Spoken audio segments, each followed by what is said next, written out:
React JS में data को component के साथ कैसे मैप करा सकते हैं, आइए समझते हैं। पिछले रिएक्ट जेएस ब्लॉक 5 में हमने प्रॉप्स के बारे में समझा था। उसी कोड को यूज करेंगे। उसमें एक लिस्ट कंपोनेंट क्रिएट किया था list.jsx फाइल में, जिसमें फंक्शन लिस्ट में props as a function argument provide किया था और प्रॉप्स डॉट वैल्यू को प्रोवाइड किया है लिस्ट आइटम के अंदर, और इस वैल्यू प्रॉपर्टी को हमने प्रोवाइड किया है index.js फाइल में लिस्ट कंपोनेंट में एज अ एट्रीब्यूट। अब यहाँ जो tag detain and hello world value है उसको हार्ड कोड करने की जगह किसी टेस्ट डेटा फाइल से इंपोर्ट करा सकते हैं। उसके लिए टेस्ट डेटा.js फाइल क्रिएट करेंगे। उसमें यूजर डेटा एक वेरिएबल क्रिएट किया है जिसमें एक अरे को स्टोर कर रहे हैं, और अरे के 0 इंडेक्स पर एक ऑब्जेक्ट है जिसमें दो प्रॉपर्टी है आईडी एंड वैल्यू। अब आईडी इसलिए क्योंकि रिएक्ट के केस में अगर हम किसी लिस्ट को यूज कर रहे हैं तो उस लिस्ट के सारे चाइल्ड्स के पास एक यूनिक की प्रॉपर्टी होनी चाहिए। इसके बाद दोबारा index.js फाइल में जाएंगे, React create root and list को इंपोर्ट करेंगे। उसके अलावा टेस्ट डेटा को भी इंपोर्ट किया है टेस्ट डेटा वेरिएबल में। नेक्स्ट सिंपल तरीके से क्रिएट रूट मेथड में जहां लिस्ट कंपोनेंट यूज किया है वहां value attribute equal open and close curly brackets, और इन कर्ली ब्रैकेट्स के अंदर टेस्ट डेटा स्क्वायर ब्रैकेट्स और स्क्वायर ब्रैकेट में इंडेक्स वैल्यू को प्रोवाइड करा है।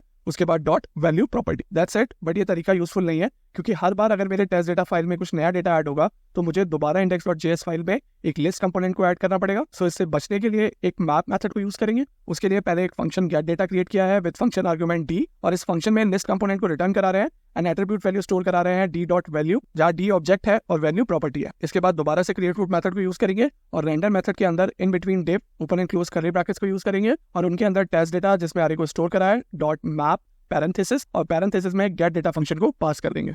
और इसके बाद आप टेस्ट डेटा में कितनी बार भी नई वैल्यूज को ऐड करें वो सारी वैल्यू आपकी वेबसाइट पर शो हो जाएंगी। इस केस में जब हम इस प्रोग्राम को रन करेंगे तो हमारा आउटपुट आ जाएगा YouTube, Instagram. Don't forget to like and follow.